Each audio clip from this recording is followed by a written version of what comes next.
Welcome to the fourth video in our series, Cosmological Investigations. In this video, we are going to complete the contingency argument by looking at the second part, the identification stage of this argument. I'm very excited about this video because we're going to do something that few people do when they're looking at cosmological arguments. Few people zoom in to the second stage of cosmological arguments. In fact, when I was in graduate school, Alexander Proust said that this stage of the argument is the place that's most open for inquiry. Well, since then, there has been a lot of work on the second stage of cosmological arguments. In this video, I'm going to give an overview of some of my latest thinking about this part of the argument. So the general purpose of the second part of the argument is to identify the nature of the foundational existence. So this part of the argument is going to assume that the first argument, the first part of the cosmological argument, successfully reveals that reality has some kind of foundational layer. So let's say that that's right. Well, what else can we find out about the nature of this thing? Is there a way to identify its nature? The purpose of the second part of the argument is to see if we can answer that question. So just to review, we have the picture here of a necessary foundation. And again, this picture doesn't depend on the size of contingent things, the age of contingent things, but the idea is that there are contingent things, or more generally, that there is something, rather than nothing, only if there is some necessary part of reality, something that cannot not exist. And this provides the ultimate explanation for everything else. So that's the picture, and now we want to have a closer look at the nature of this foundation. So how do we investigate the foundation? There are different strategies. Here are two general strategies. One strategy is to look at the effects of the foundation. So we see the effects. We see matter. We see consciousness. We see maybe a fine-tuned universe. We see a kind of moral dimension to reality or a sense of right and wrong. We might be able to identify some properties of the foundation as the kind of thing that can produce these effects. This would be an argument from the effects. Another kind of strategy is to use reason to analyze the nature of the cause. Now that's the strategy I'm going to examine in this video. I'm going to see what reason might reveal about the nature of the cause. I think it can be helpful to think of the first part of a cosmological argument as providing a kind of backbone for other arguments, whether from design or from morality or from consciousness or from reason, that these other arguments then can flesh out this argument to help us to identify the nature of the cause. But these other arguments, like from design or from morality, these aren't strictly cosmological arguments, so they wouldn't count as being part of the second stage of a cosmological argument. The way that I think about the second stage of a cosmological argument is that it appeals to reasoning about the nature of the foundation, the nature of the cause. And the goal is to see if we can identify the nature of the cause without looking at the details about the particular effects, but rather just thinking about what could be a foundation. What kind of a reality could be foundational and uncaused? So here's the most powerful question we can ask then. What could be both necessary and foundational? So remember, the conclusion of the contingency argument is that the structure of reality includes something that's necessarily existent and foundational, meaning that it cannot not exist, and there's nothing that caused it to exist. So if there's something like that, then we can ask, okay, what could be like that? What kind of a thing could be like that? And I say this is a very powerful question because no matter what you think the answer to this question might be, just asking the question can help you to see something about the nature of reality. Let me illustrate this. I'm going to illustrate this using the turtle argument. Okay, I'm going to argue that ultimate reality is not a turtle. Here's the argument for that. Let N be the necessary foundation. That's just going to be my name for the necessary foundation, whatever it is. N will refer to the total of whatever is necessary and foundational to everything else. That's what N is. Now, turtles are contingent and dependent. So a turtle doesn't have a necessary nature. It's a contingent thing. Turtles can come into being, they can go out of being, and they can be produced. Well, N is not contingent or dependent because it's necessary, and it's foundational, so it's not dependent. This second premise is delivered by the first stage of the argument from contingency. And now we can see that, well, n can't be a turtle, because a turtle would be contingent and dependent. So that's the conclusion. N is not a turtle. Now you might think, okay, this is kind of a trivial result. This is kind of an obvious result. You might think it's sort of unimportant, insignificant. But the structure of reasoning here is valuable because this structure of reasoning helps us to see something about n. It helps us to see that n, whatever it is, isn't a turtle. And what I'm going to do is I'm going to show how this general structure of reasoning can be used to find out other things about n. But first, because the structure of reasoning is so significant to the argument, I want to actually have a closer look at this argument and test the reasoning. So let's test the turtle argument. We're going to test the argument with objections. And by the way, I think objections are so great if you think of them as instruments for testing your argument. And so that's what I want to do here. I want to just consider some types of objections that come up and see how they apply to the turtle argument. So the first objection is that, well, something has to be brute, meaning unexplained. So the thought here is that explanation has to stop somewhere. So it might as well just stop with the turtle. We know that turtles exist, and maybe one of the turtles that you've seen before, maybe that particular turtle is the ultimate cause of everything else. How do you know that that's not true? Now you might think, of course, a turtle can't be the ultimate cause, because after all, we know that turtles have a cause. Okay, but how do we know every turtle has a cause? Maybe there's a particular turtle. Call this turtle Bob. Bob exists, and you haven't seen Bob's origin, right? I mean, it's not like you've personally observed the origin of every turtle. So Bob is a turtle where you have not seen its origin. And for all you know, Bob might have no origin. Why posit some extra things to explain existence when we can appeal to Bob? Bob is a known existing turtle, and perhaps Bob caused everything else. This hypothesis seems to be problematic, but what is problematic with this hypothesis? My basic response to this objection is that both reason and experience suggest that turtles are not the kind of things to exist in a brute way. If somebody suggests that a turtle can exist in a brute way, then here's my question. Why stop at a turtle?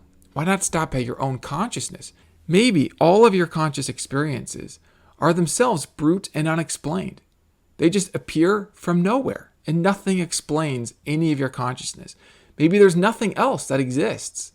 I don't exist. All you have is your experience of seeing, your experience of hearing, and those experiences come from nothing. They don't come from your brain. You don't even have a brain. That doesn't seem right. And here's why I don't think it is right. It's that some things do not appear to be relevantly different from things that have a further explanation. We can consider turtles, and we can consider whether turtles are relevantly different from the kinds of things that have a further explanation. When I think about this, it seems to me that contingent things would have a further explanation. And mere differences in shape and size and number of particles don't seem to be relevant to account for a difference with respect to having a further explanation. This consideration gives me a reason to think that ultimate reality is not and could not be a turtle or your consciousness, because those sorts of things are contingent things, and contingent things aren't relevantly different from each other for them to be able to exist in a brute way. So for this reason, I think that a turtle is not the right kind of thing to be the brute, unexplained foundation of existence. Here's another kind of objection. Maybe the foundational turtle. It's special, it's different from all the other turtles because this turtle exists necessarily. If it exists necessarily, then it would be relevantly different from other turtles. It wouldn't be a contingent turtle. Maybe contingent things, they all have to have some further cause, some further explanation. But if the foundational turtle had necessary existence, then we no longer have that same reason to think that there's a further explanation, at least not in terms of some further cause. The turtle exists just because it must exist. How do we rule this out? Now, my response to this is like my response to the first objection. What I want to say is that some things do not appear to be relevantly different from things that have contingent existence. So think about turtles. It seems to me that if any turtle body is contingently existent, then every other turtle body would be contingently existent, because mere differences in shape of a body don't seem to be relevant to account for a difference with respect to necessary or contingent existence. The result of my analysis here is that by reason, I can see that certain features are not relevant to account for either contingent existence or foundational root existence. It seems to me that shapes and sizes and quantities, those by themselves don't account for these differences. And so that's why I think we can be reasonably sure that the ultimate cause of reality doesn't have the nature of a turtle. It's got to have a different kind of nature, something that is relevantly different from the kinds of things that are contingent and dependent. So we are going to come back to this question. What kind of things could be relevantly different from contingent, dependent things? Okay, but first, I want to give you a reason for thinking that n, whatever it is, has eternal existence. The argument is this: whatever can begin to exist or cease to exist can be absent from existence. Whatever can be absent from existence is, by definition, contingent. N is not contingent, therefore n cannot begin to exist or cease to exist. And that's what it means for n to be eternal. Now let me be clear here. There are two ways to understand n's eternality. One is to think of n as timeless. Here, n doesn't exist in a temporal way. If n doesn't exist in a temporal way, well then n doesn't begin to exist or cease to exist because it's just timeless. Another option is that n exists across all time and that there's no beginning of time for n. A kind of hybrid between these views is to suppose that n would be timeless without any kind of creation that results in time. But as soon as n creates things or causes things to exist, then this initiates change, which causes time. And then when there's time, n exists in time. Here, n still doesn't begin to exist. It's not like it begins to exist at the beginning of time. Rather, n causes time to begin by causing there to begin to be change. Now, I mention these different accounts not because I want to argue for one of them over the others, but rather because I want to point out that this conclusion leaves open n's relationship to time. One more thing I want to clarify about this argument. It's about the word contingent. When I use this word, I'm talking about something that can be absent from reality, absent from existence at any time. So for example, if there's like a blue ball, and the blue ball comes into being at some time and then goes out of being at another time, and if there's any time at which it's true that that thing no longer exists or just doesn't exist, then that thing will count as contingent. I make this clarification because sometimes people have suggested that maybe something could be necessary if it exists in every possible world, even if it doesn't exist at every time in every possible world. Well, I'm thinking of necessary in a stronger way, so that necessary implies that it exists not just in every world, but that every time in that world, it is true that it exists simpliciter, either at that time or timelessly. So I hope that makes sense. Really, this argument is a way of clarifying the intended meanings of the terms. Okay, now we're going to get to a more substantial conclusion by thinking again about that turtle argument.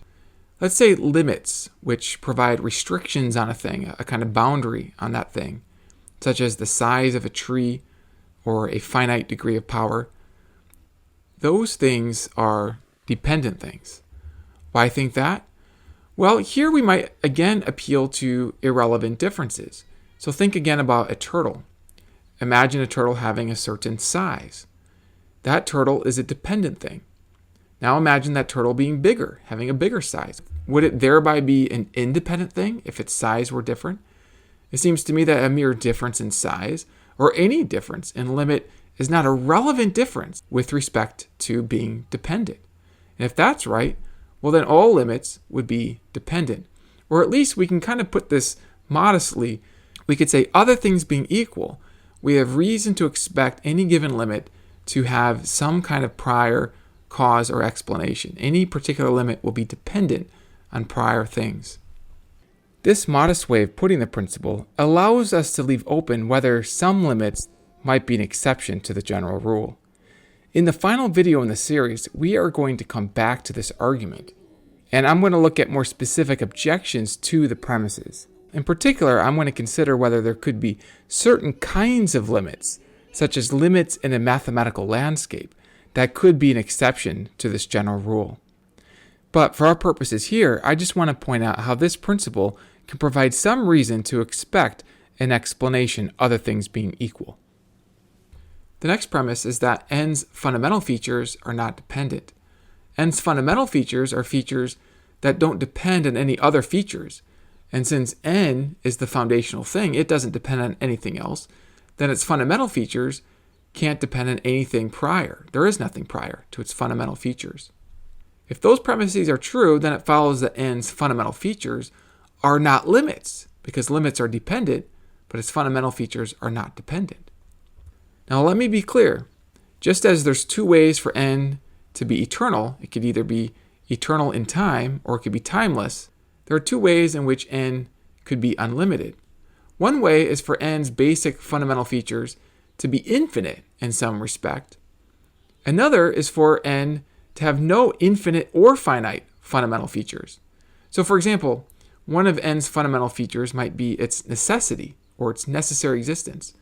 That feature of being necessary is not an infinite feature. It's not an infinite quantity.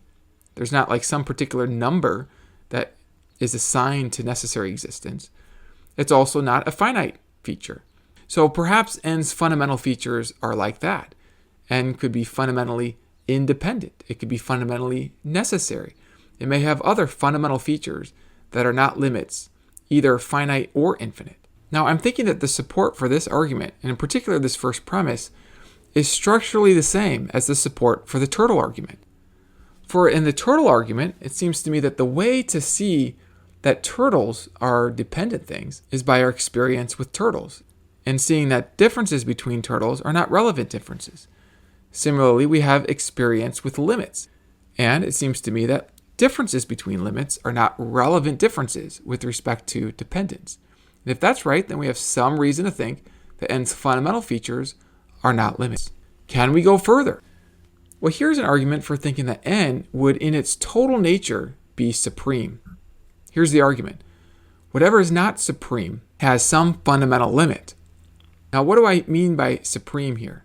I kind of want to leave this open because I want to allow a little bit of flexibility in terms of how we can make this argument more precise. I'm going to give you sort of the general structure of the argument. But one way of thinking about supreme is in terms of maximal greatness. For example, you might think of a supreme thing as having the greatest conceivable concentration of great properties like knowledge, power, and goodness. Then a supreme thing would be a completely perfect thing. And such a thing, according to this premise, would have no fundamental limit. For anything that would have some fundamental limit would lack some greatness. One could conceive of something greater, which has no fundamental limit.